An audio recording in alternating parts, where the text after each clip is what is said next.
Well, greetings again, everyone. It's Nick Michalak and the exceptional Steve Frazier. Oh, thank you. And we're giving you a 35th anniversary commentary for The Return of the Living Dead.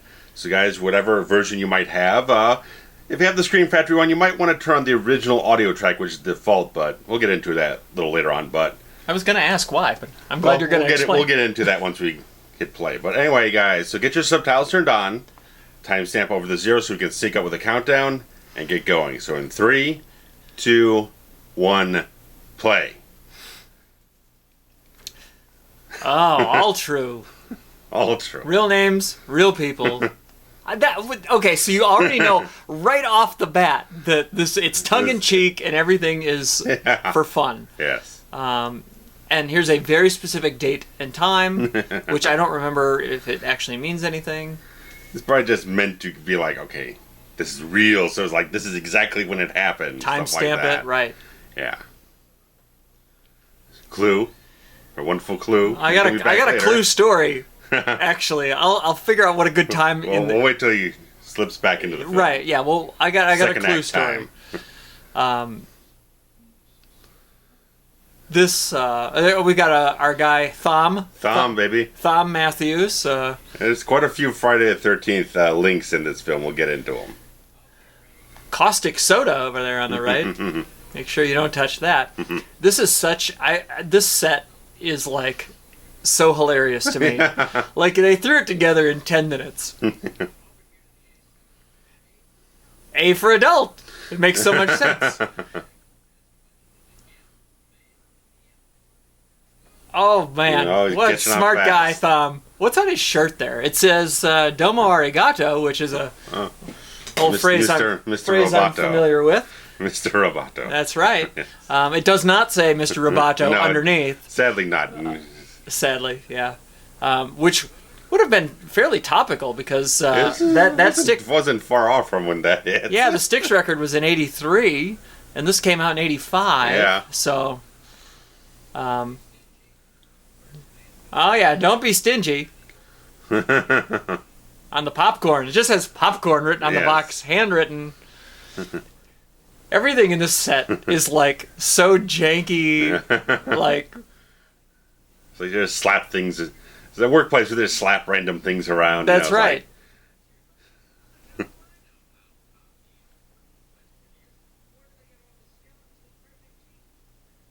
the skeletons look completely like prefab. Oh yeah. Even though they're going through all this trouble to tell you that they're not, and they're actually human.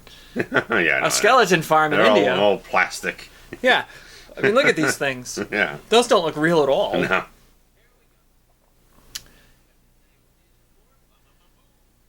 And Baba Baboom is great. We got the electronic, or I don't know what that is back there. Oh, this is one of my faves. Oh, that's gonna the old half animal. A lot of orders for split dogs. That's peculiar. The fresh cadavers. Right. I mean, like, ooh, is that a coffee machine there? That's quite a coffee bar they got. They got the creamer and all that.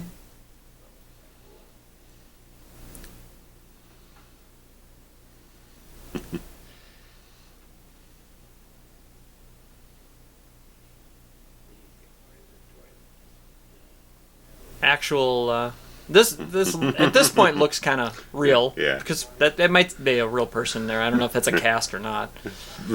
Probably. Did they? There were no opening credits here yet. No, because they're trying to sell as much as like, let's get immersed into the gag that it's as opposed to real events. Is this? I forget. It's been a minute since. Is this like a cold open? Do we have credits? I think coming? So. Okay. Yeah. Okay. Yeah. I think so. All right. So here we go. I don't know. We've got. Maybe not. What a cast of characters this is. Yeah. You know the black guy is, man. Oh, do I ever? Oh yes, you do. Oh, man. I know who that guy is. Oh yeah. You got no outhouse in this film. No, there's no enchiladas in this film either. Sadly. And we got Linnea Quigley there in the front. Oh, yeah. who is naked in every movie she's ever been in. So I imagine that will happen again in this one. Oh, yes, indeed. Yeah, I know it does. with some added prosthetics we'll get to. Who are we kidding? We know it's going to happen. Oh, yeah. That's like one of the biggest scenes in the film. Yeah. Oh, there's split chickens up there on the left, just in case you want to know the diagram of... some split chicken breasts. How do they... how do you make an egg? I don't know. Because this is the great part of the whole thing. Where they're saying the events of Night of the Living Dead were all real, and the film was bullshit. That's incredible. Because I think it was James Russo, something like that, or John Russo. I think it was John Russo. He was like a producer on the original one with Romero, and then he kind of copyrighted The Living Dead. That hand over the heart move was just amazing. Go ahead. But he kind of like under Romero's nose because, Night of the Living Dead is like public domain because they did a fuck up and everything on the title screen. Okay. Subversively, John Russo took up and copyrighted Living Dead. That's why it's not Dawn of the Living Dead. It's just Dawn of the Dead. Okay, so I didn't know that. So he hooks up that into his possession. So he ends up commissioning people. They had another guy write a script before this that ended up being horrible, and then they got Dan O'Bannon in to redo this, who had written Alien and Dark Star, a whole bunch of stuff. So, and this came out like the same time as Day of the Dead, and this one, I think this one definitely went over better. Day of the Dead is boring, and not great. And this is just campy and the fun. The complete opposite. Yeah, it is. You're right. 100% the opposite. Yeah. And this is written by the same guy that wrote Alien. Yeah. I mean, think about that. Yeah.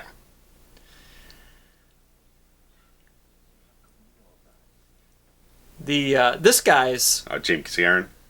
His body language and his facials he's good. Are amazing. Yeah. I tell you, this is the big backstory of why there's army whatever's in the basement. I was gonna say they did a damn good job on this new transfer on Screen Factory. It's really sharp. It is amazing. Really clean. I mean, this looks if you have the Screen Factory, the new Blu-ray. Yeah. I mean, I might this might convince me to go get it. Yeah. Look at the eyes. Yeah, I mean, he's really chewing at it. And this actually came out before his role in Jason. Right, because this is post Friday Part 5, so Miguel Nüñez has already done Demon. Right. Ooh baby, hey baby. Yeah, and then so it's about like another year after this is Jason Lives when that hits theaters. Okay. So it's funny because you think, oh, that's that guy from Friday the 13th. Yeah. And you don't think about. Yeah. Yeah. The other guy. Yeah.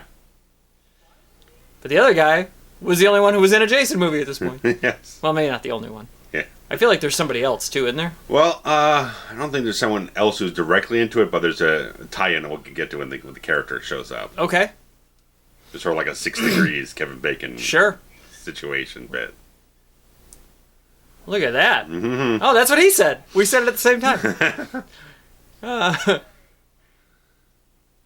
Oh, yeah, make Windex. Yeah, you got to shine it up. I love when you use the whole roll instead of... Use the whole roll. Why don't you? God damn it. That makes me laugh. Just let it soak all the way into about 5 layers of the thing. Sure.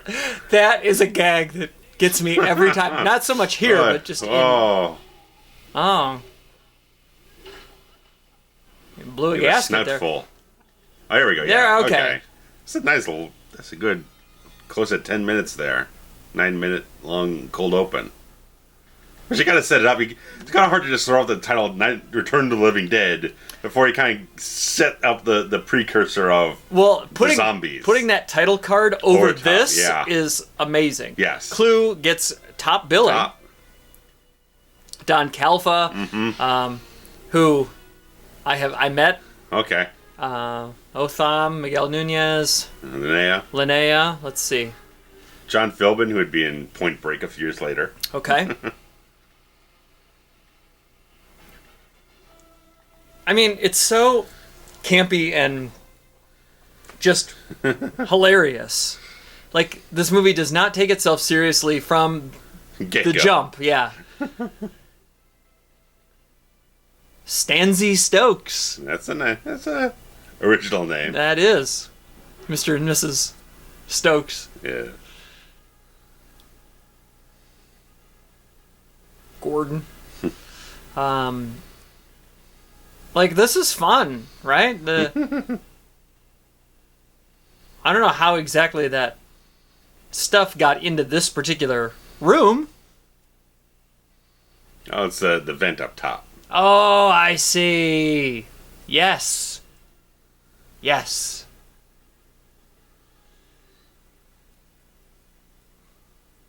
Dan O'Bannon.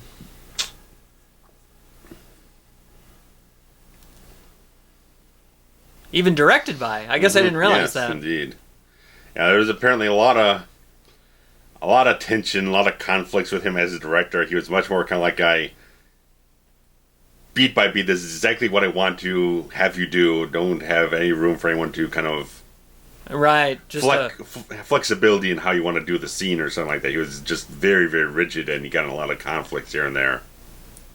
So, if my math is correct, this is a half hour before. Well, I think they're saying no, it's after. Well, also they had the whole thing where they said time zones. I missed the title card here. What did it say? This, well, he's definitely on the Pacific time, so he's 3 hours, and I want to say it said 4 o'clock. Yeah. So the other one was 3 was Eastern 5:30. So this is an hour and a half later. Okay. And he's just getting. I mean, you already know everything there is to know about these people based on the first 30 seconds. Yes. The pull in the driveway, the estate. Yeah. This, I mean... The outfit, yeah, the uniform. Right. I mean, even her outfit. Yeah. It was like, oh, okay. Look at this bar. I don't think I ever noticed. The transfer on this is amazing. Oh, hell like, yeah. I'm seeing things here that I've never seen before. Like that horsey thing on the bar. I don't remember that being there. What the hell is that?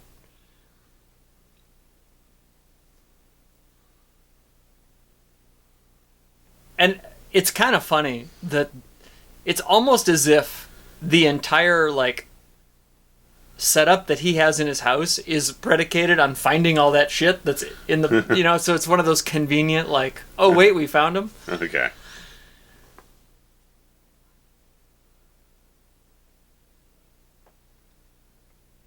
I mean, look at this dress.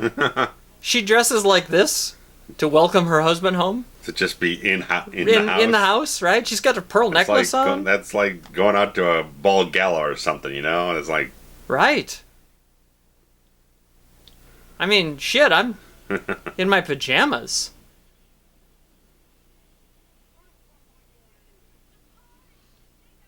So this... I don't know, it's weird because they jump back and forth in the time zones. So this is later than the other one, but before the events of the thing that we just saw. Like, I don't know, it's weird.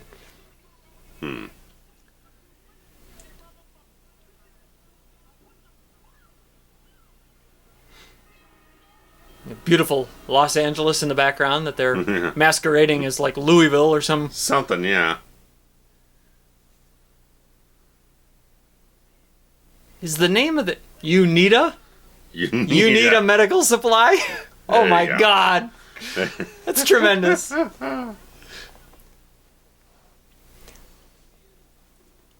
What would you say if your daughter came home with this guy wearing a chain between his lip and his ear? Jeez.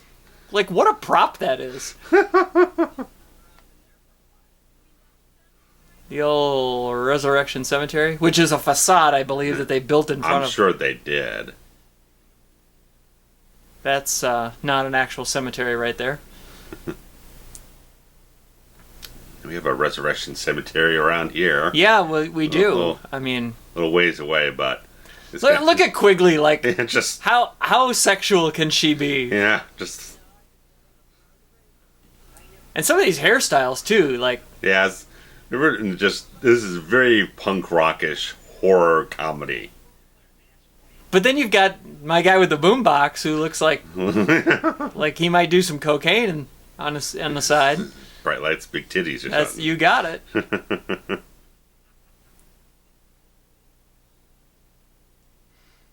We've got some Road Warrior style hairdos here. Yeah, a little bit.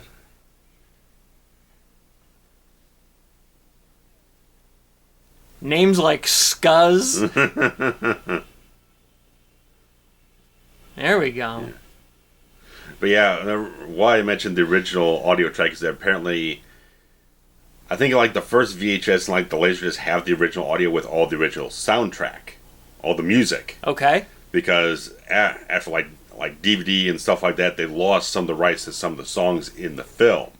Interesting. And plus, Dan O'Bannon actually went back and made some alterations, like the Tarman's voice, he altered that, and a few other things here and there.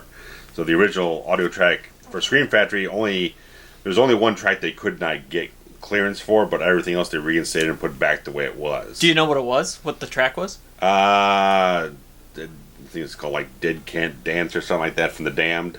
So I'm not familiar. Yeah, I don't know. But it's just the fact. Right. They went through as much effort to get as much clearance and put all the original elements back in. Huh. Cool. While having the other remixed versions.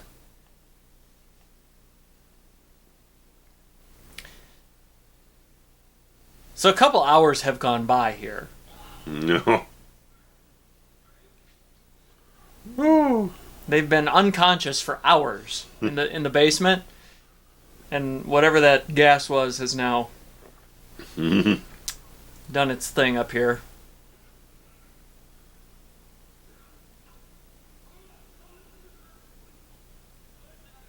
I mean, that's a hell of a coffee setup here. Yeah.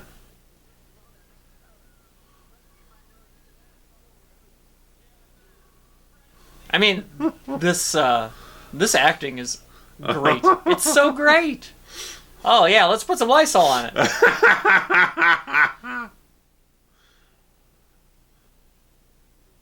There's some quarantine things on the wall there. Chicken pox.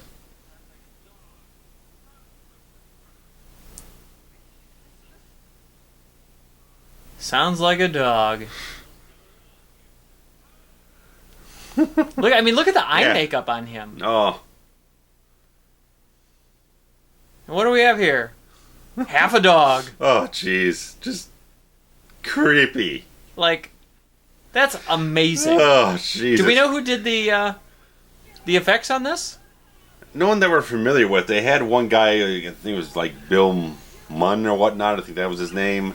And the yelping is just, oh my god. Go ahead. Yeah, the original guy they had on, there was, even he admits that the work he was doing on the film wasn't his best work, and so they end up letting him go and then bring in someone else to do some of the other stuff. So,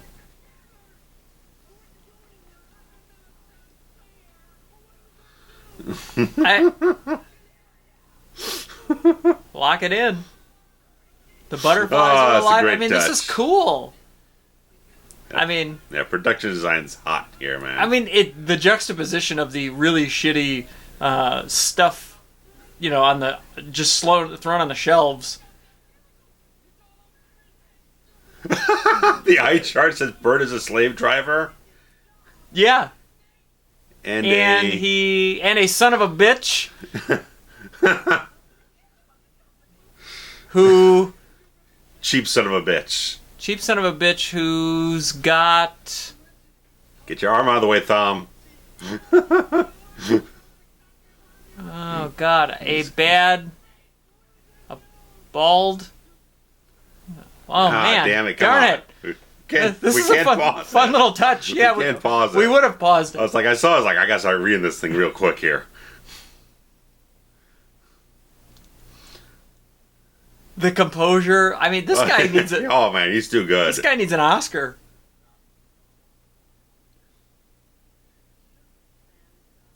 There was a documentary that came out about these kind of B actresses.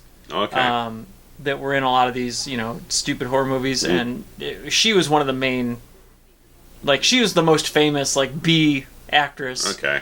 And so they screened this at one of the conventions I was at, and she was there. Mm-hmm. And so I got to say hi to her. I didn't pay to meet her or anything. Sure. And I don't know, like, her claim to fame is that she just got naked in all these movies. And it was like, I don't know. Are you a good actress? I don't know. She just wants to do stuff like this. And, this is, again, one of those, like, 80s tropes of we need gratuitous boobs. Yeah. We'll make love till we die. Now, this coming up here, they had to do a prosthetic on her lower half because they're a little twitchy about MPAA and stuff like that. It's like, if we show too much, are they going to, like, hit us real hard on this? Okay. And then we'll be in a situation where we can't edit around it. So, they just had to do some kind of something down there. Well, I was going to say, it looked pretty real. Yeah. They just wanted to make sure they could fabricate and try to cover up as much as possible to at least have a controlled situation. About it. Sure. It's interesting because you can show like a female naked from the waist down without a whole lot of pushback. Yeah. And I don't know if it's a hair situation that, like, you're not allowed to see genitals, like, you know what I mean? Like, because guys don't normally just have their dongs hanging out. And if they do, like, every once in a while they do. But, like, the minute that, like, you can't have an erect dong. No, they're not hot on that. Right, you can't have that. And you can never really see, like, detailed female genitals. It's always just a... Yeah. So I don't know. It's weird. Then again, everything the MPAA does doesn't make sense. Doesn't make any damn sense. There's no logic. So I love this. Everyone just like freaking out and what do we do? And I love Clue in this film. There's just such a straight shoulder type of quality to him. This whole film just feels very in control, take charge type of guy. Which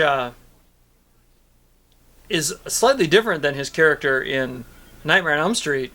Too, yeah. Freddy's Revenge. Which comes out like 3 months after this. So. This one came out first? Yeah. Is that correct? Yeah. Okay. August versus November for Freddy's Revenge. So who knows what order they were filmed in, but... Right. Probably this one first. Just they because had a lot of long production on this, so... So Bob shoots everything in like 3 weeks, so... Right. I suppose now's as good a time as any. Go for it. As some of you know, look at this! Look at this bodysuit on this guy. He looks. That actually looked like makeup there. So on the head, it's a prosthetic, like around the neck. A little rubber cap or something. But like that was his ass. Yeah. That was his real. Although here it looks like he's wearing a trunk. They're probably covering up what you're just talking about, the danglies and right. Such, Yeah, you can't have danglies. At least, and get away with it. So, look at it. Like, oh yeah, this escalated quickly, right? Like, Clue just got off work and was going to go home and have a cocktail with his wife, and then he comes back and puts an axe in a zombie head with his dirty feet. Anyway, so as many people know, I am a fan of the Nightmare on Elm Street series, and I collect. We're gonna go to cutting off his head. I think Howard Berger worked on this guy. Okay. This zombie here. Howard Berger later on from K&B. I mean, that looks fake as shit. Yeah. I don't know, it's weird. We have this weird mix. Like, you can tell that's a bodysuit. Yeah. Like, he looks like one of the conquistadors. Anyway. Conquistador 1 or 2? Well, you gotta be specific. That's the mystery, Nick. Yes. That's part of the allure. You don't know which one it is.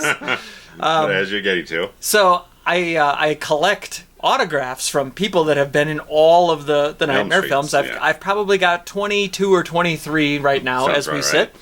And there was a convention that Clue was at, and I was very excited to meet him. And it happened to be the theme of the show was, I think it was in 2015, and it was a 30th anniversary of reunion of this. Yeah, sure. And Thom Mathews was there, Yeah. and a couple other folks.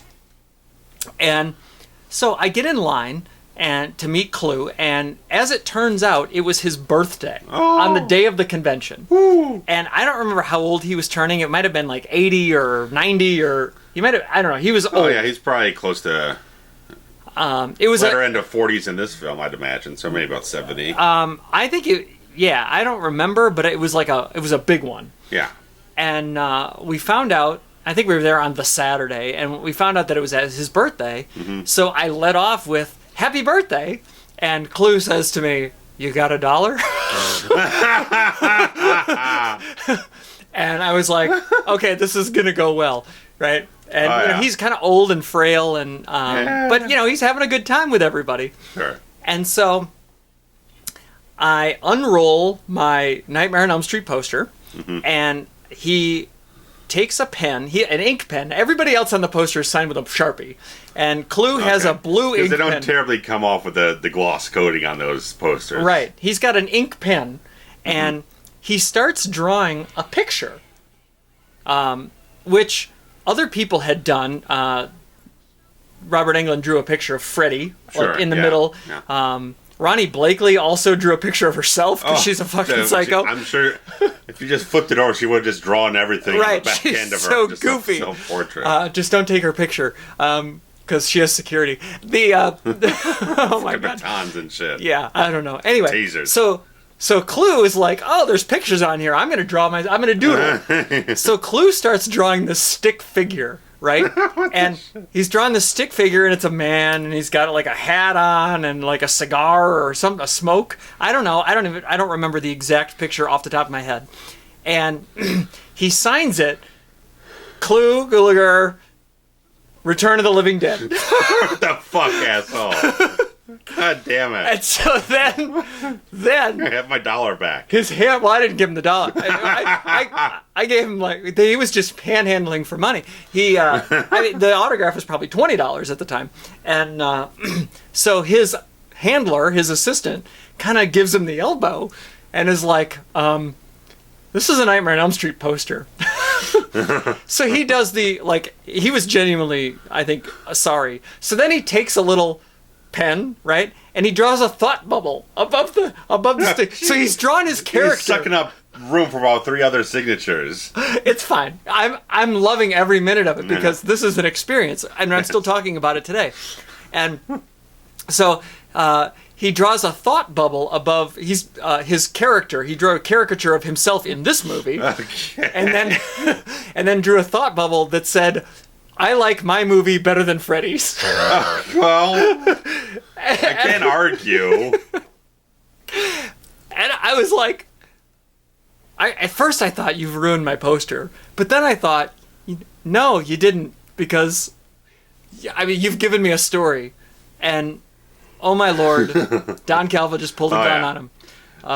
So that was my interaction with Clue. And it was, I mean, I'll never forget it.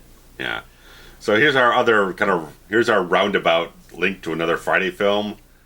Don Calfa plays the hitman in Weekend at Bernie's that kills Bernie Lomax. That's, well, okay. And sure. Bernie Lomax is Terry Kaiser, who's in Friday Part 7. Okay, so 2 degrees of separation. We keep looping around all the bigger franchises out of this movie. Is that what is that, in his breast pocket there, a tape recorder, or I don't even know what that is. Well, probably, yeah, because the headphones. Oh, I see. Yeah, that makes sense. A Walkman.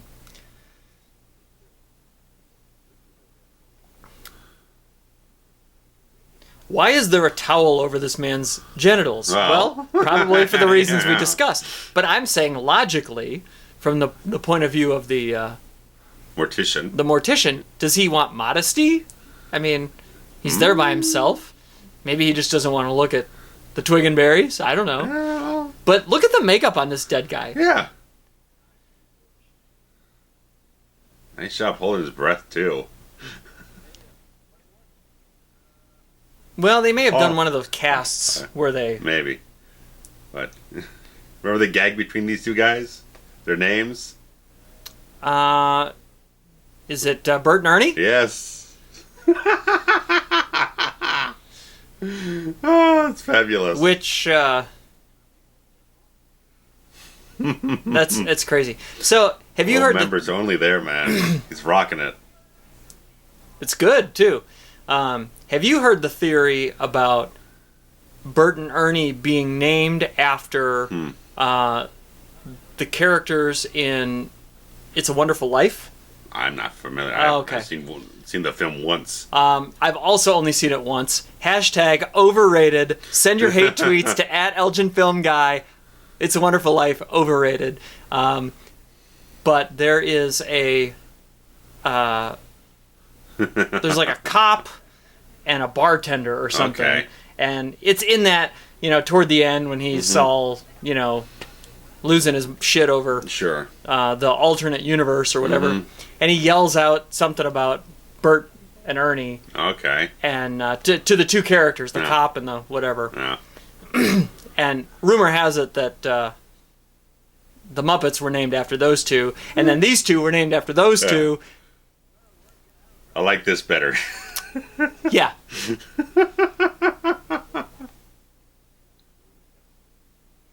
The Calfa is so great in this. Oh, yeah.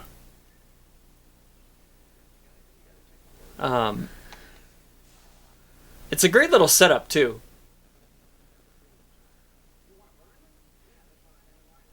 I mean, they're trying to sell this guy on... What are they? What did he claim they were? Ferrets or something? Something wrong, yeah.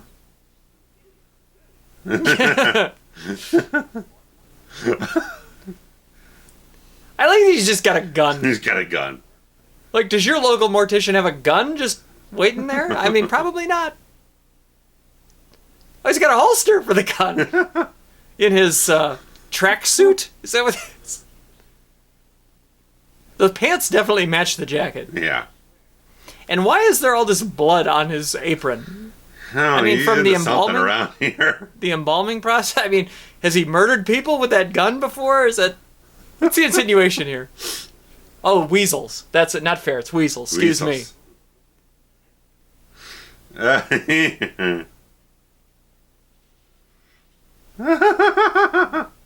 More great facials.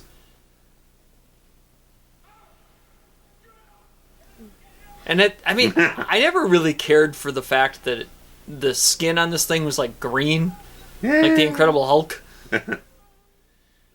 Yellowish, pissy yeah, yellow. like jaundiced or something. Yeah. I mean, I guess he's sure getting close to it anyway. I guess cadavers do kind of have that leathery, yellowing feel. I've only seen a real cadaver once. The hair on this guy. Why is he so sweaty? What happened to the sideburns, pal? Looks awful. I mean, is that a wig? Is he wearing a wig here? Is that the idea? Because, I mean, I actually think she's also wearing a wig.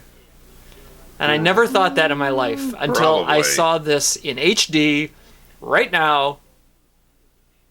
I'm putting it out there. Both of those two 80s characters wearing a wig. That's not a wig. That's definitely not a wig. No, that's all natural, baby. Nice and oily. Oh, fudge.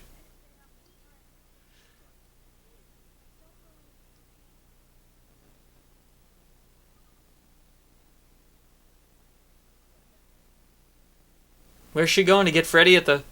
You need it? You need a... She needs a something. She wants that dick. Oh.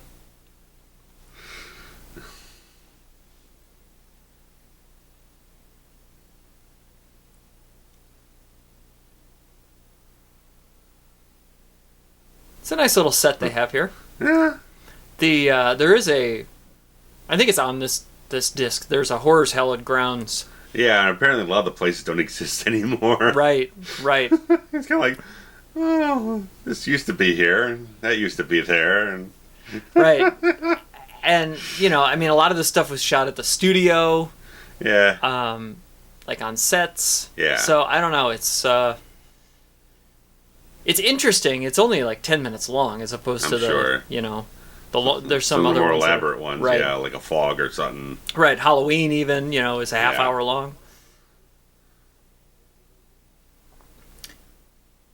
He's so, like, kind of matter-of-fact, Clue is, Yeah. in this movie. Yeah, I'll tell you what we're going to do. yeah. That Someone's kind got to of take charge. that kind of here. attitude. Well, that's why he's the manager of the UNITA. Yeah. You need a man in charge. You need a man in charge. Is right.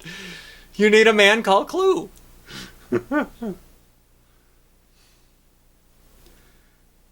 Yeah, Karen, man, he's just working stuff. He's just working the makeup or something, you know. He is the standout Yeah. so far. He's just very expressive, just not doing anything, but he's doing a lot.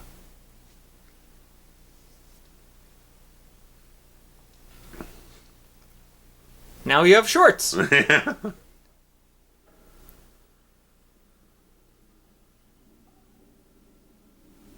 And here we got the burner. Oof. Gives me the creeps. Not a lot of things give me the creeps, but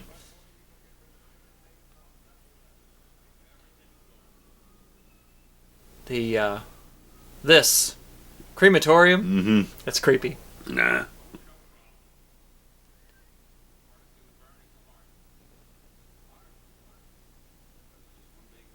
Heart.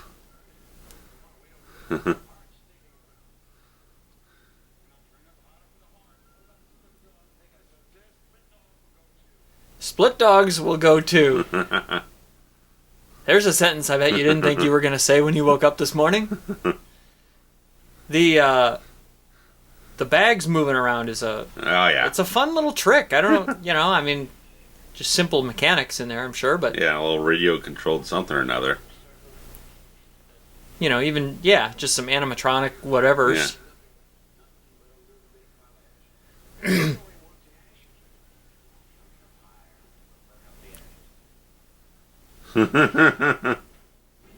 All that plastic? Oh my god, the Ugh, smell. Sneak. I mean, this looks amazing. Oh yeah.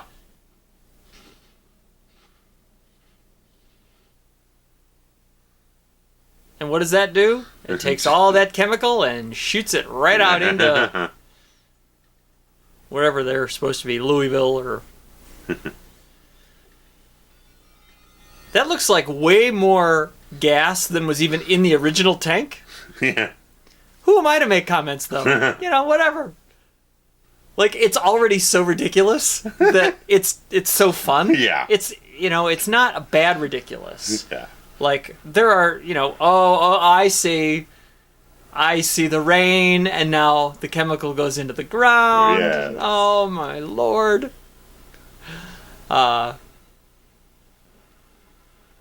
There are movies that try real hard to be serious and are just bad.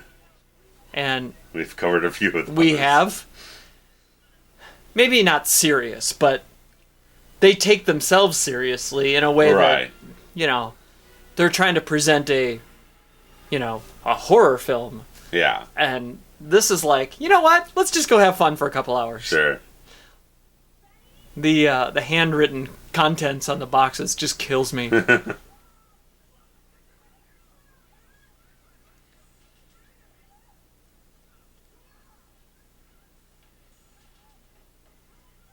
Why would anybody spray paint their car like this?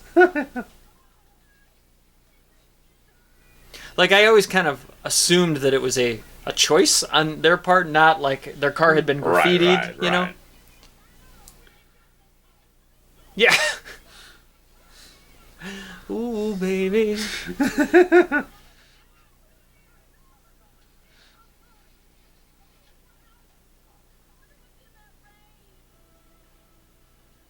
Although that was Angry Demon. That was like somebody was already pushing the outhouse demon. You're gonna get it now, bitch.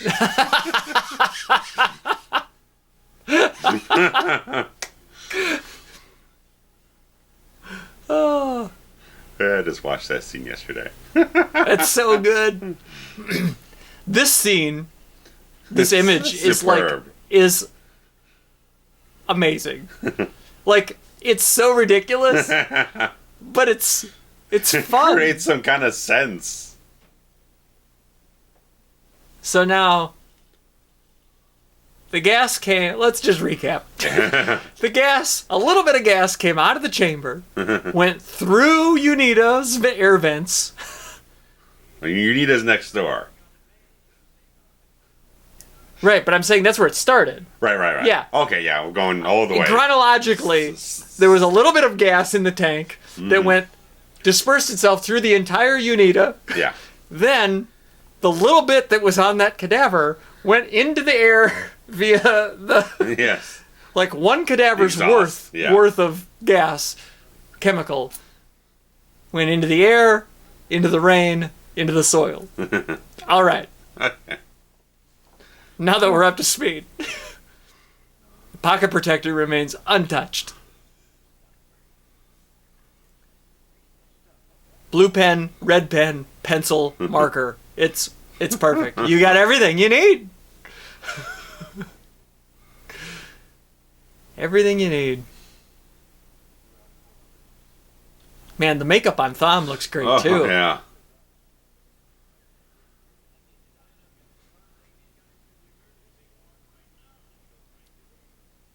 He is such a take charge kind of guy. No, don't do that.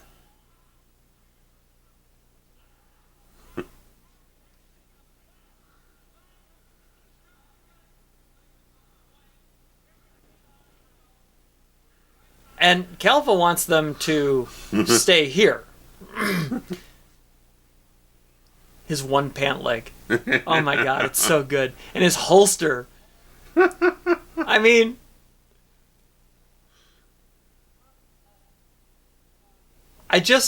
everything about this just makes me smile.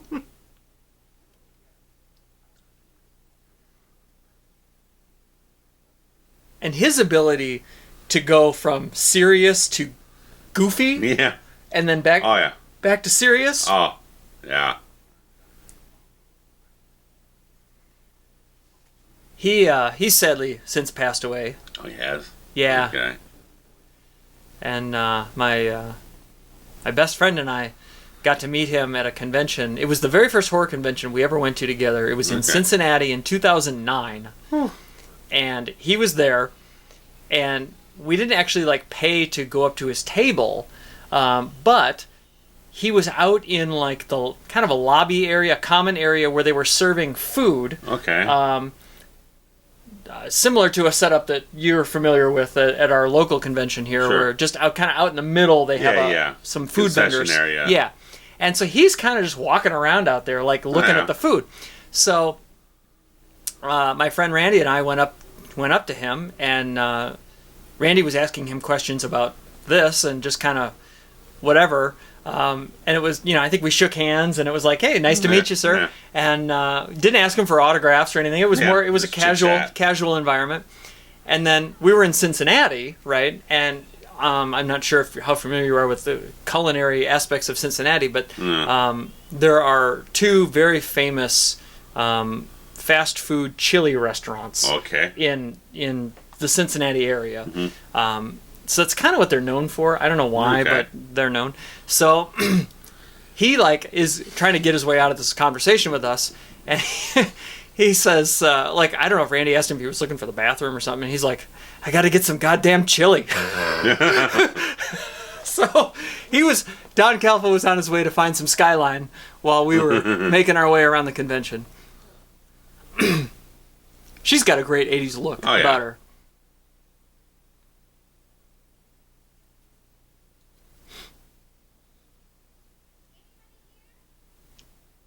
Nope. Unita? I mean, there's still 5 more canisters back there. Only one opened, and has caused this entire debacle. That's what happens when you start polishing up and all this different Well, stuff. he used the whole roll. That's the reason. Just leave it alone. If he'd used one towel, it might not have worked. There we go, man.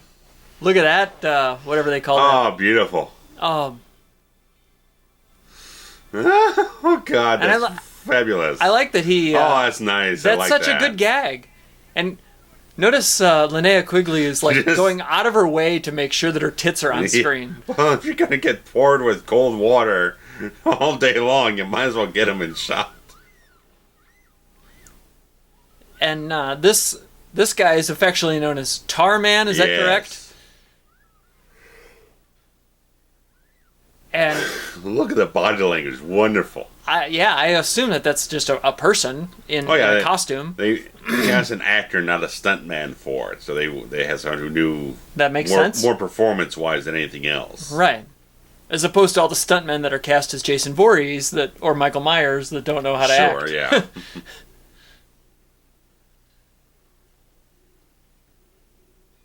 I mean, this guy is awesome. Oh, he's all on it, man. And what an iconic look too. Oh, right? yeah. I mean, I don't know if they. I feel like that's one of the more famous images from this movie. Is like if you had to pick one thing that kind of represents a visual of this movie, I would say most people would probably think of the Tar Man. Right. That's most of the stuff they put on the promotional stuff now. I just think I don't think they ever made like a Necatori or anything or collectible version of it. Really? I've never seen one. I've never pretty seen into it pop up anywhere. I'm pretty into the toys and collectibles.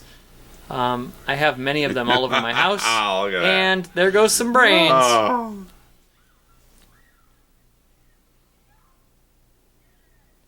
I mean, yeah, throw a paint can at it, right?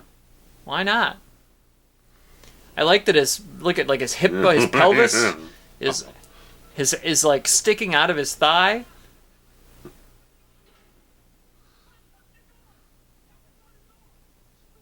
Stupid fuckers! That's so good. He's great, man. He kind of died away though, like in his acting career, right? Like he didn't really do much. Nothing big. You just kind of did parts here and there. Nothing splashy or anything. And it's like one of his first couple of roles, and he's just got a natural charisma.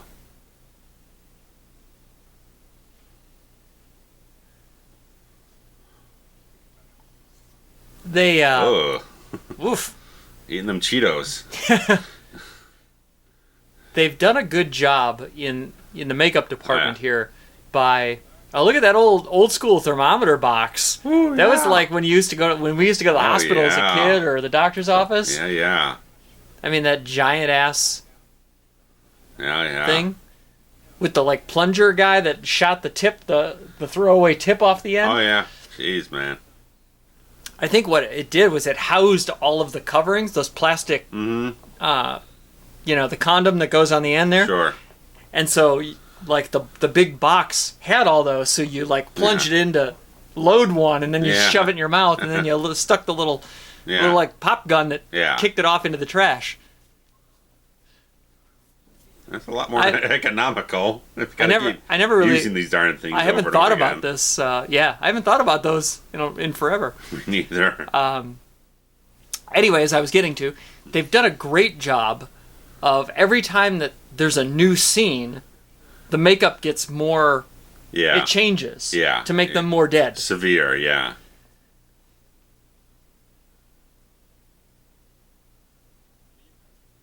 $70.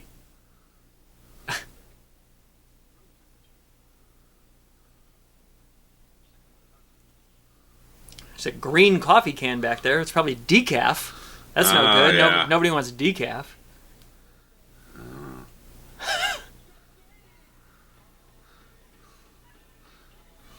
It's I like that they've done this thing where the people that were originally in this building are now at the building next door, and all of these people that were originally next door at the cemetery are now in this building. Yes.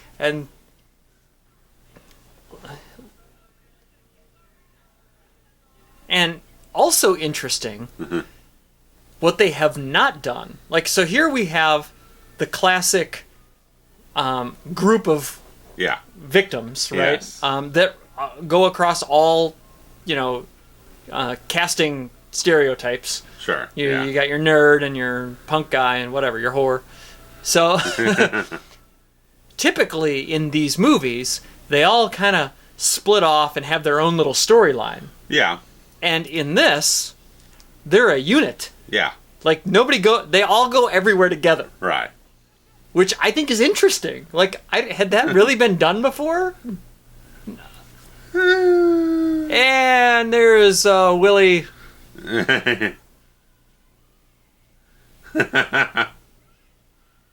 It's party time. Oh, in the puddle. That looks like Jason Lives. I always wonder in scenes like this if all the tombstones are like names of cast and crew and, like... Your uncle or something. Or are they just stock stones that they have at the, warehouse somewhere. Right. Yeah. Like, which movie company put this out? Oh, I think it was Richie Hemdale who put out Terminator. Okay. I'm sure everybody was bought. It was probably Hemdale and probably like maybe Orion Pictures, Okay. which ended up getting... Disney? Orion. I know, but didn't Orion go into... No, MGM. MGM, okay. Took their library and everything, so... Okay. They're the ones... MGM is the one who's put out the DVDs and everything before this. Okay. So who knows if that little tiny studio that did, you said Terminator? Terminator, yeah. So, I mean, who knows if they had a warehouse of props? Yeah. Who knows? I mean, probably not. No, there's probably... I guess any movie a prop studio warehouse has you can rent stuff from, all that type of thing. Right.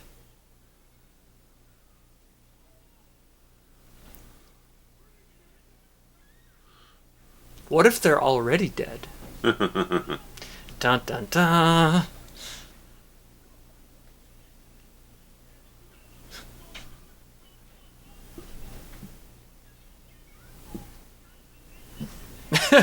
I love when people just argue with each other.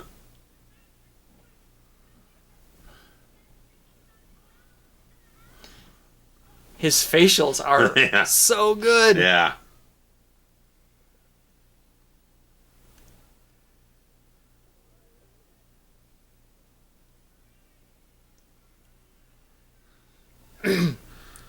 Funny how their clothes are still relatively dry. Yeah.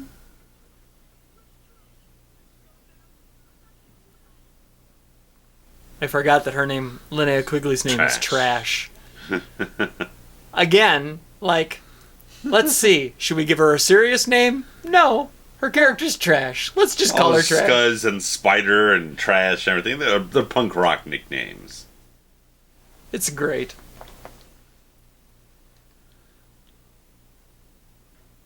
I think we mentioned this on one of the other commentaries, but every raincoat ever is yellow, right? Yeah, I think it was on Friday Part 5 with little Corey there.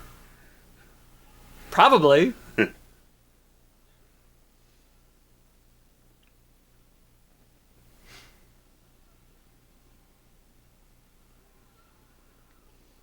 all of these are supposed to be corpses that come out of the ground? A little fleshy. I was going to say, they all had bright white faces. Right. I guess that embalming fluid really works.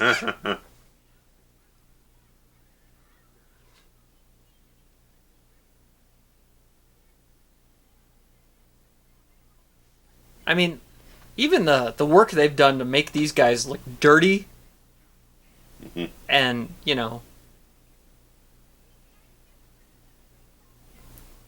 and wet. Like, they look wetter than these guys. Oh, yeah. Like, his coat doesn't have a drop of rain on it. It's also, 3 sizes too big, by the way. Yeah. His freaking pants. His suspenders, everything. There's a through the window gag. The hammer and nails.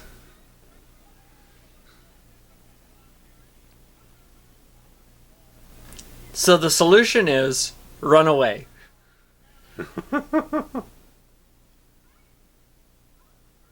Oh, I guess this is the first time that she's been reunited. Yeah. With, and maybe not even, like, on screen. Together with him. Yeah. Right. Which, we're 55 minutes in.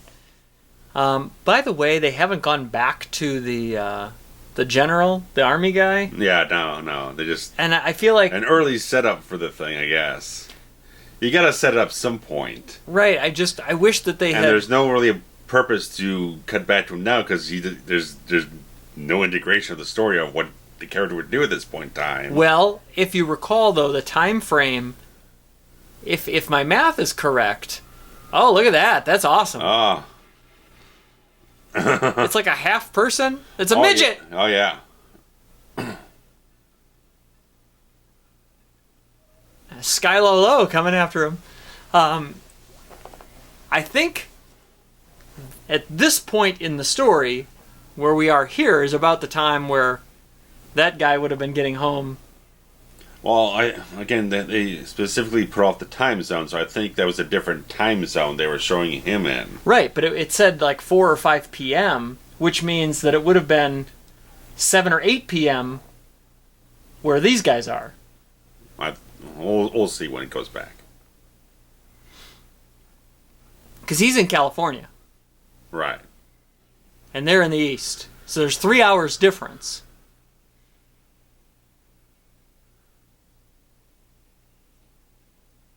A creepy photo there. Mm-hmm. Kid and his mom.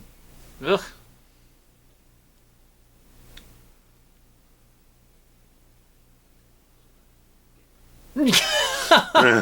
He's so good.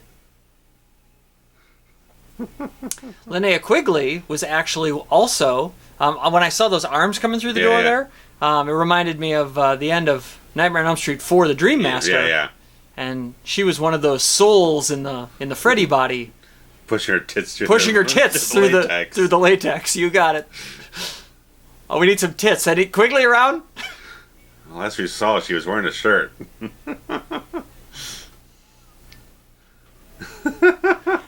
Yeah, it's in her contract. She can only have her tits out for 80% of a movie or less.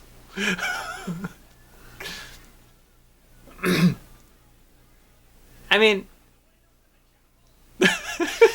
he's so angry. What is that shit painting on the... What the hell? It was like a dog? This looks like the end of Dream Master. It does. It does. Lisa Wilcox going to come busting through the window.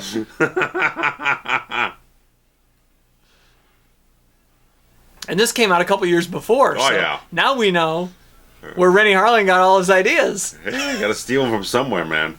Look at him just chomping on that shit, man. Good God. He's all up in that. Oh, yeah. This is good.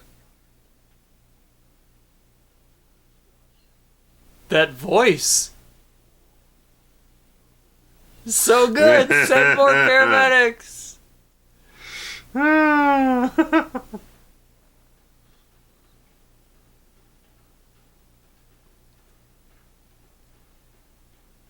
They've like barricaded themselves. They kind of painted themselves in a corner. Oh, yeah.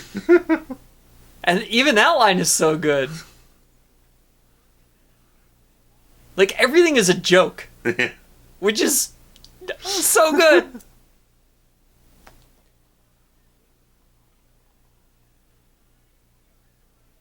And I think the makeup is just even a little bit more pronounced. Just yeah.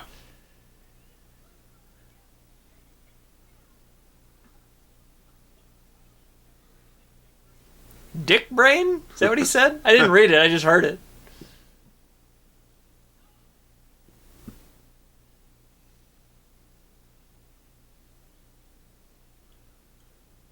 Members only. Oh, yeah. I don't remember what the origin of that is. Is it really 1:45 in the morning? Is that according to the clock? The last timestamp I saw was 9:15 p.m. and that was probably a good half an hour before where we are now. I mean, I suppose it's possible. You know, the movie started at 5:30. You know, Clue getting off work. Mm-hmm.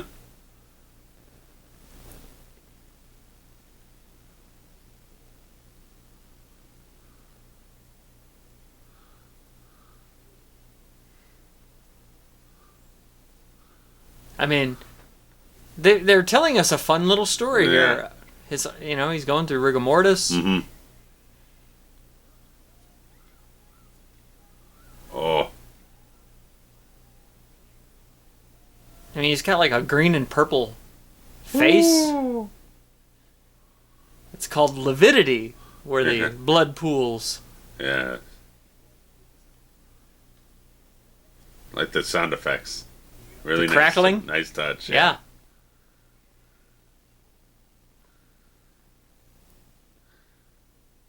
Anyway, do you know the origin of the members only jacket? I have no idea. I don't either, and I feel like it's something I should know. I know a lot of useless crap.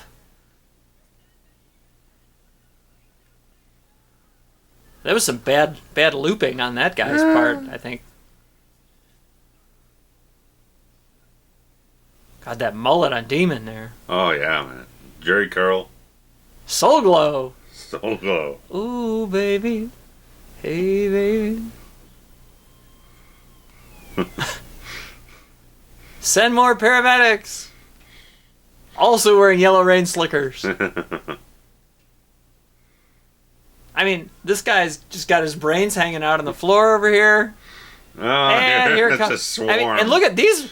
Oh, it just took them down. Football tackle. Like, these zombies ain't fucking around. No, man. These aren't those, like, Walking Dead kind of lumbering, just idiotic... shit falling off them and everything, man. Right. Yeah. These are basically alive people.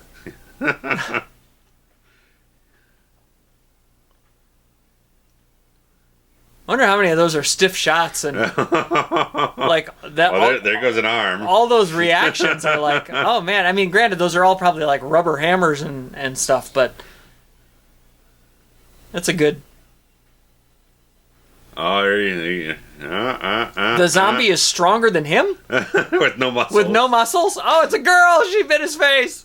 Oh, the blood squirt. You're a goner now. Oh. Clue just. Oh, Clue's going to town, He's got an axe, man. for Christ's sake. Calfa's got the hammer.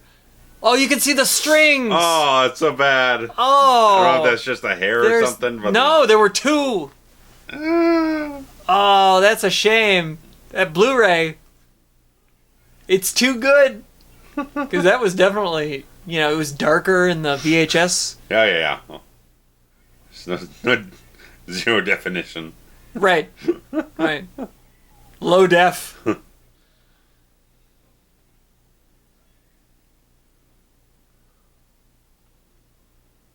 I mean, she's green. I mean, this is cool. He's been saying, Ernie, we got to get the fuck out of here for a half hour. Get the fuck out of here. They can't get out of there.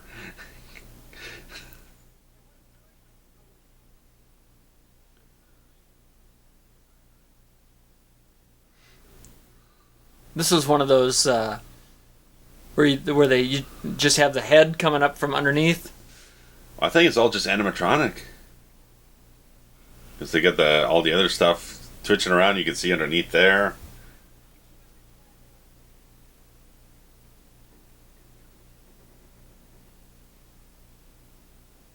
And it's such an interesting thing. They originally were going to get Tobe Hooper to direct the film. Okay. But he was in the middle of that contract with Canon. He was going to do Life Force and everything. Right. Where he had the 3-picture deal. Yeah. It's like, okay, we're looking at Chainsaw Part 2, which he does like a year after this. Like, I could see it. Chainsaw is not that far off from the quality and tone and approach this film has. Why does she still have bright baby blue eyes? Anyway, I think Chainsaw is one of those that tries to be a horror movie. It does. And but it's weird. It's like, okay, we're going to be a spoof or a caricature of our original self. Right. Caricature is the best thing to go off of. But at the same time, they're trying to be serious and scary. Right. And it's not overtly like we didn't laugh this much at Chainsaw 2. Right. I mean, obviously is something that's trying to be more exaggerated and over the top in a certain way, but it's not making gags out of the whole situation. This literally started second number 1, frame 1. Yeah. Was a joke. Yes.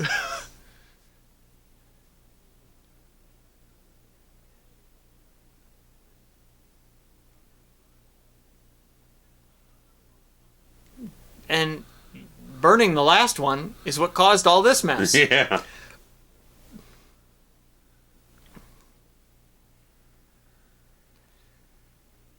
And is There this we are. Yeah. This is trash? Yeah. Trash.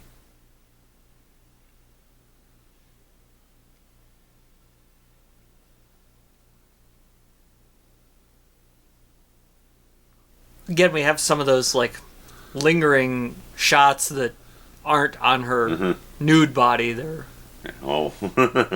Sweet a moment. well, I'm just saying, like if we can not show her naked on these scenes, then the MPAA won't mind that we show her naked on these other ones. So I put a shirt on her for 10 minutes. Right. Meanwhile, and what's with the swagger in the hips? Like, Oh yeah.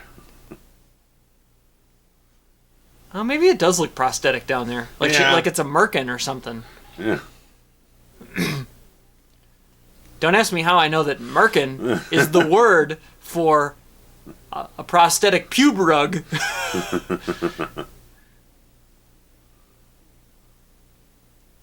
But it is. Look it up, kids.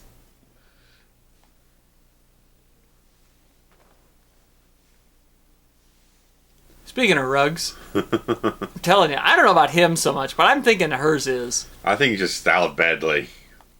I felt like it was the way it covered the ears that it was completely again, unnatural. The lack of sideburns is very peculiar. Well, yeah, but I think his is still maybe styled that way. Hers just looks like it was a bird's nest propped on her head. Well, I mean, Quigley's definitely got doing the wig thing as well, so. Right. And look at him. He's just I mean, just slapdash in the middle of the frame, man. He knows what he's doing. He exactly knows what he's doing. He is at a 10 right now. Oh, yeah.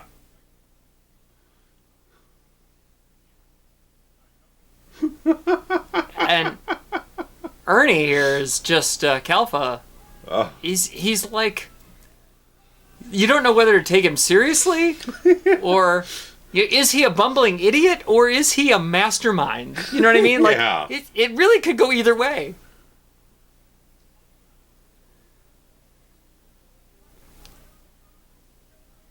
I think it said Chapel of the Dawn on the front, which is interesting.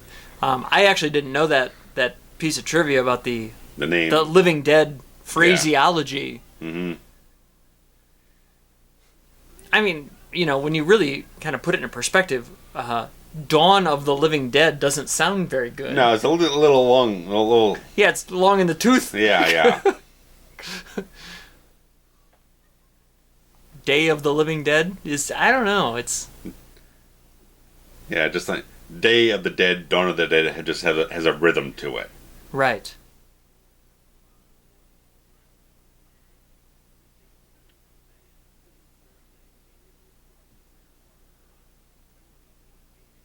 There's a good cop mustache for us. Yeah, it almost looks like a Hasselhoff or something going on.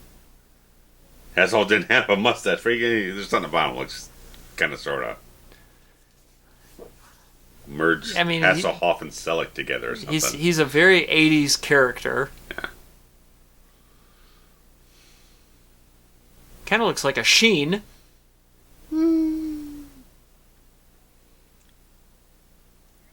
Sheen to get cast out or something. Right. The illegitimate Sheen. Right, Larry Sheen. Uzi. That was awesome. That's an Uzi. I like Uzi. And again, one of them got a shotgun. I don't know. These zombies, man, they're on top of this shit, man. moving with a purpose. All right. Sid more cops.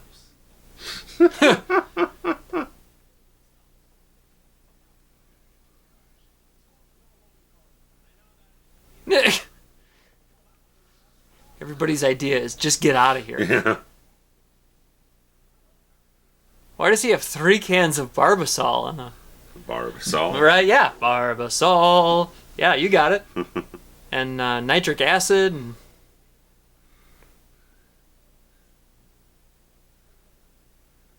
I was thinking about earlier, so what? Okay, you can't burn them, just put some acid on them or something.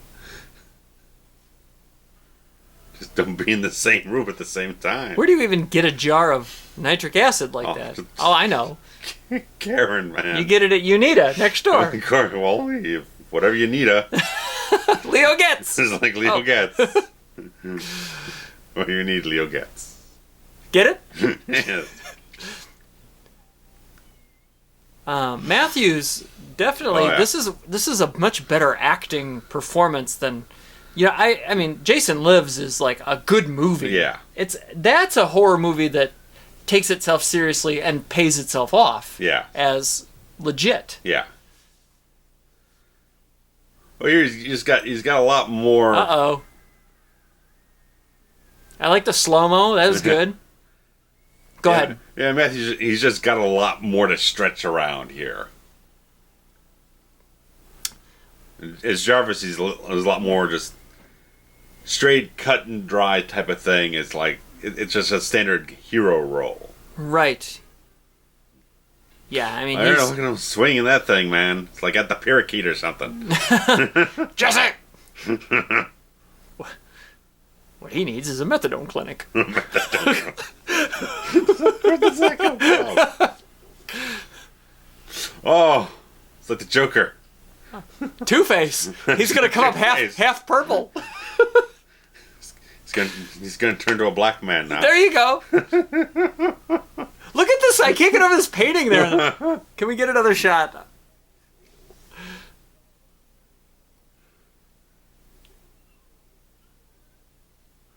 Oh, this is nice. This is nice. Here we go. Yes. Oh, the double. Yeah, he wasn't supposed to hit him twice. James Karen kind of coached Calfa into doing because I think like the first take it was kind of a wafy slap. So well, yeah, you got to lay it in. He decided to give put it more right into on the first one, then slap him a second time on top well, of it. Yeah, the first one To give it a little extra spice. The first one was a good, nice slap. The second one looked like a left hook. I mean, Buster Douglas. Yeah. Okay, look at this fucking thing on the left. Blazes is that thing? I don't understand. What is it holding? Is that a knife or an axe or a... What is it? Is that a dog? Is it a bear? Is it... Why does it have a red coif? It is now 3:20 in the a.m.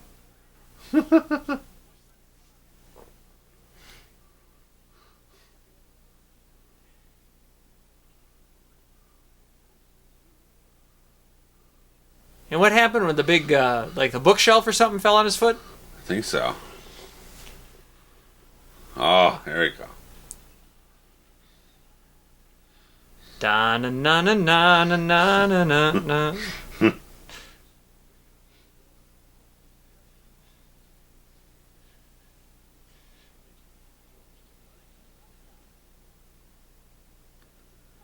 Oh, this is good. I wonder how old Clue was of this. Look at even the foot there, broken foot. They've got it all swelled up. I mean, that's a nice touch. Yeah.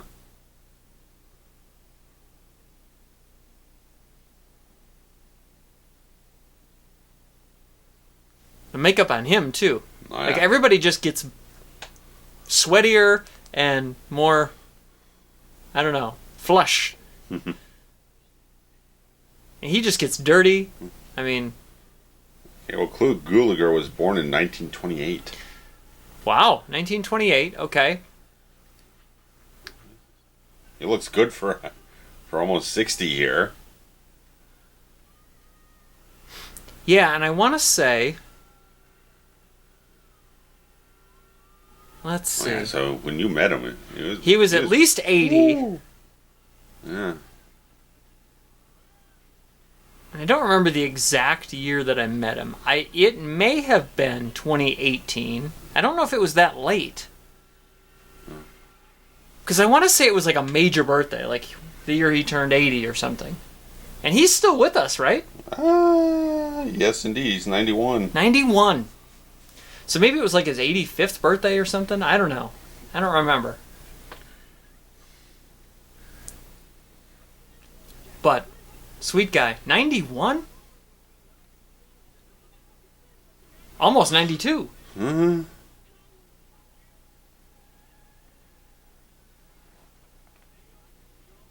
Well, I'm glad I got to meet him.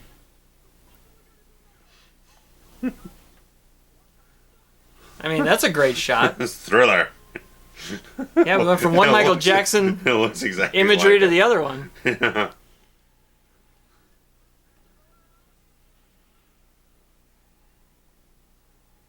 Yeah, this scene here was shot at the studio, the back lot. Mm.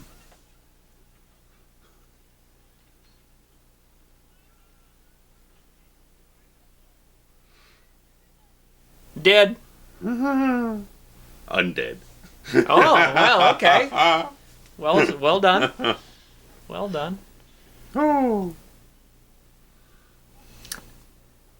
Did you see the sequel to this? I saw the second film like once 20 years ago. I have the DVD. I've never watched it. I don't think I've ever seen it, to be honest with you. Yeah. So when I bought the older Blu-ray release at the time, I just decided to grab the second one on DVD and just like I never had any interest to watch it. I like the third film. Yeah, you met the gal that starred in the third one, Oh yeah. right? You get our autograph right on there on the. Oh, there it is. Yeah, on the desk. there it is. Yeah. Look at this Linda makeup. Clark. He did turn purple. Look at that. Called it. Now we know where Yeah. Schumacher got his ideas. Yeah. But yeah, Melinda Clark. She was really nice. She was the one who was late for her panel that day. Yes. She was like 20 minutes late.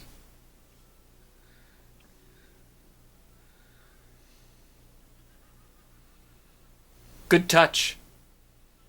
Aw, I yeah. mean, Yeah, he lobbied for this thing. He wanted to have like a dignity to his death instead of getting hit with the nuke.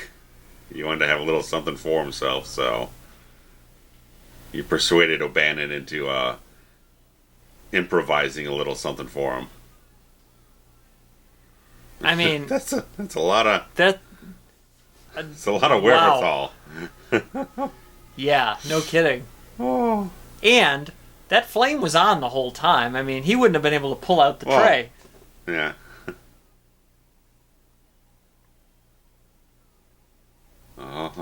Send every cop you got. And how is that guy with... Oh, it's not. Okay. Again, a lot of wherewithal. Like, Yes. and look at him moving. That guy runs faster than I can. It's limber.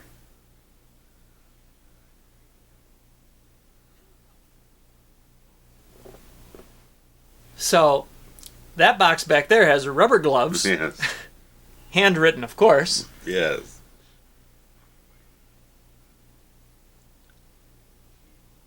We need more background gags here. Come on. Go back in the room with the eye chart. Yeah. We gotta figure the rest of that one out. They only went in there one other time, and it was too far away to read. Specimen worms? We got it at the We same time. Oh god. Can't let these background things pass us by, man. This is the kind of quality content you've come to expect from us. like the documentary. They're not talking about the specimen worms or the Right. Right. I mean, you've probably seen the Horror's Hallowed Grounds as a listener to this. You probably know that shit. Did Sean Clark talk about specimen worms? No.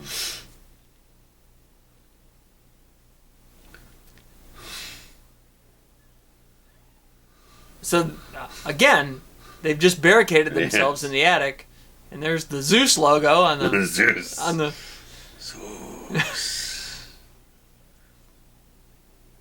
Is that a noose? Rhymes with Zeus. Zeus.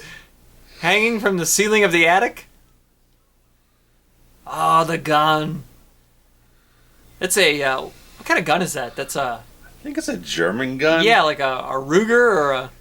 Because I've been trying to pay attention to his character a lot, and I'm not picking up anything. There was some other reference to Germany. There's some kind of subtext that he's a Nazi. Okay. That's what I've heard from other people. Okay.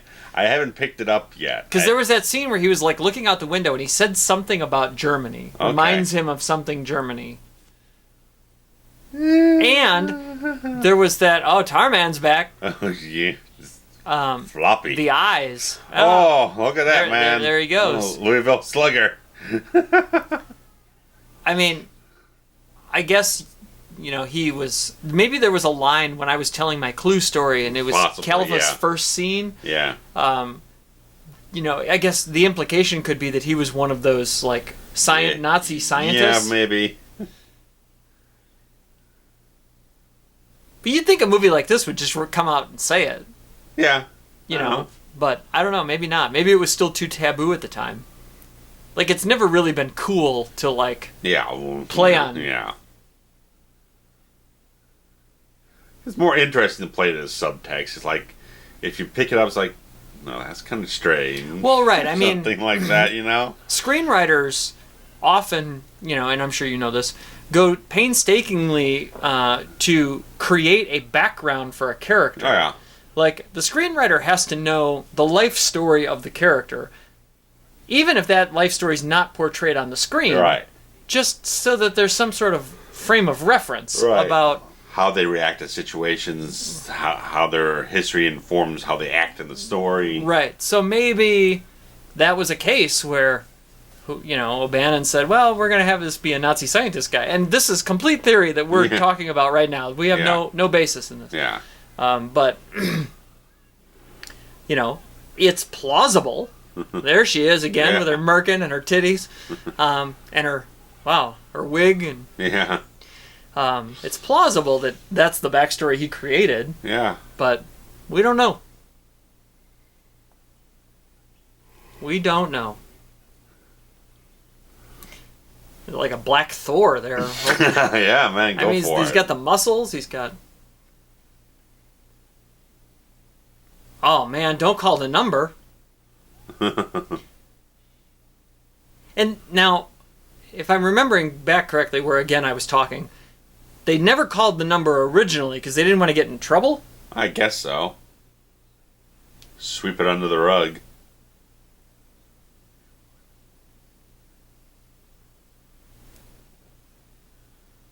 There's a really bad depiction of Denver. That's not what Denver looks like, by the way. That mountain is 19 times taller than the real mountain.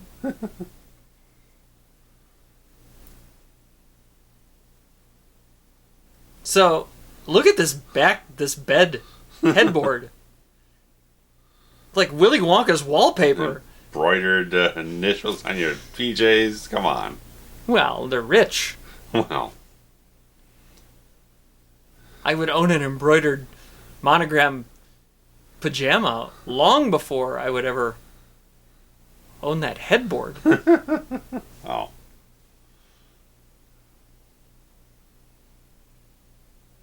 And there's a mirror behind the headboard. That's peculiar. It is peculiar. It's a good word for it. And his entire life's mission is to recover this shit. And he's very calmly just asking follow-up questions to the story being told. And meanwhile, she's back there. Yes. Overacting. Probably. But it's fine. What else is she gonna do? She's had like one line of dialogue the whole movie. I mean, she's really putting it on, too. And this room has way too much red. Now he's got an embroidered robe, too. Well, yeah. Just... HG.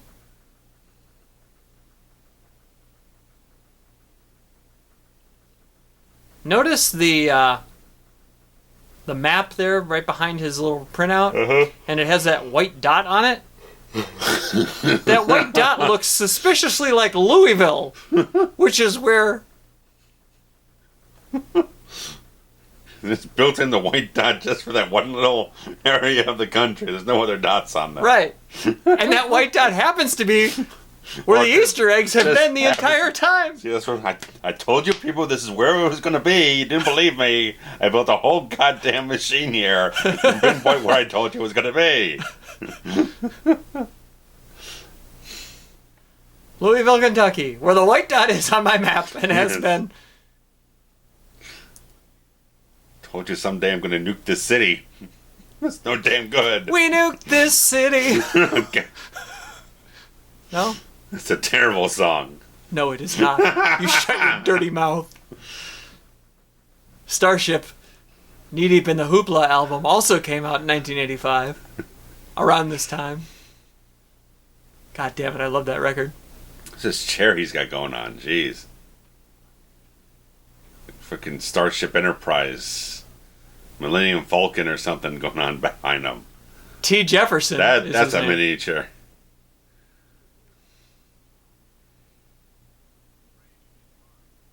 That's definitely a miniature. They did not rent a tank for the movie on $4 million budget.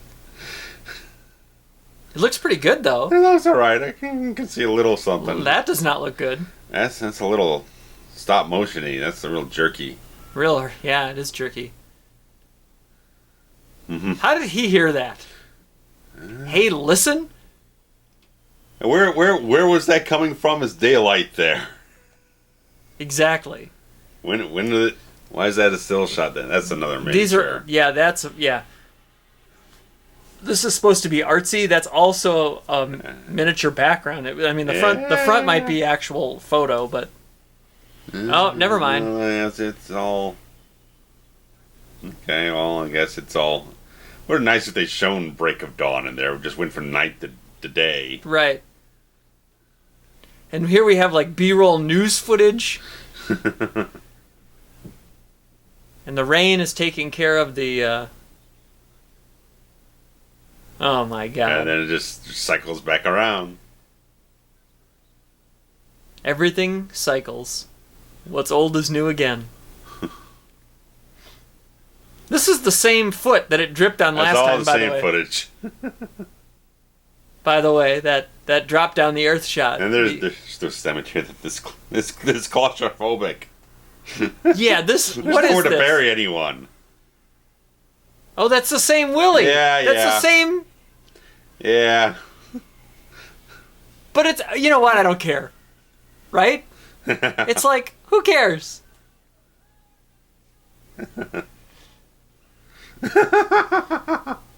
What a great. I love when they do recaps.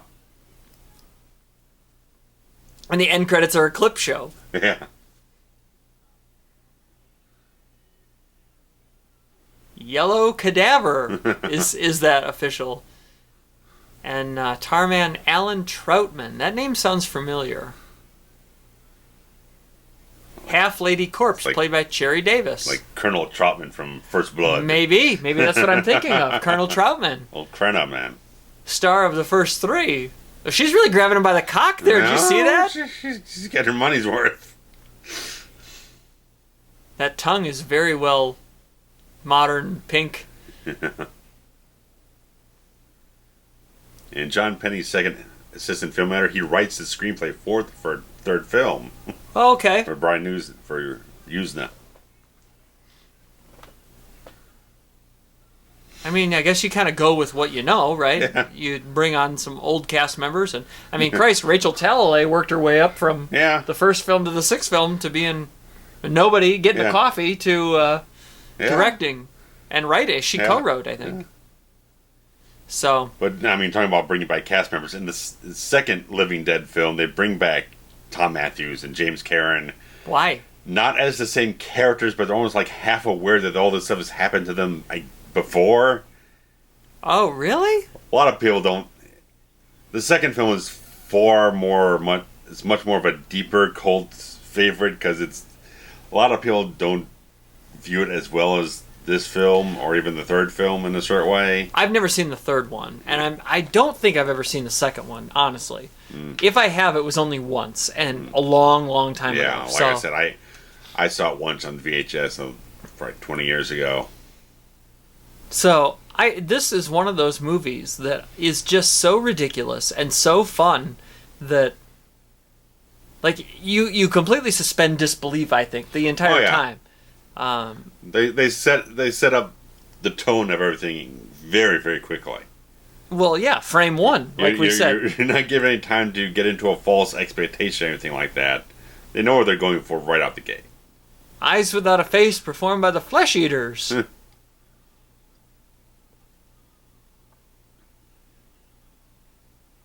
I always look at the composed bys, because you know, sometimes you get somebody famous who like wrote a throwaway song for movies like this, you know. There's no Desmond Child here. Of course not. Enigma records and cassettes. I wonder who they got bought out by. Ooh. That's Enigma. God. Mr. E.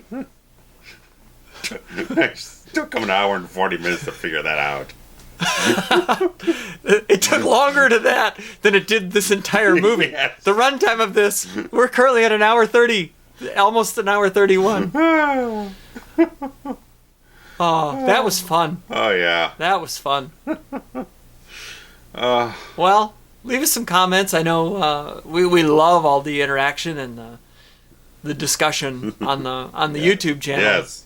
So please, by all means, give us your thoughts and Throw it back at us. Yeah. We'd love to hear that. And you want to give me shit about It's a Wonderful Life? Please do. I don't care. I'll argue all day long. All right, guys. Well, we'll close it off and be back with other alternate type of stuff soon. Yeah. All right. Guys. See you next time. Bye-bye.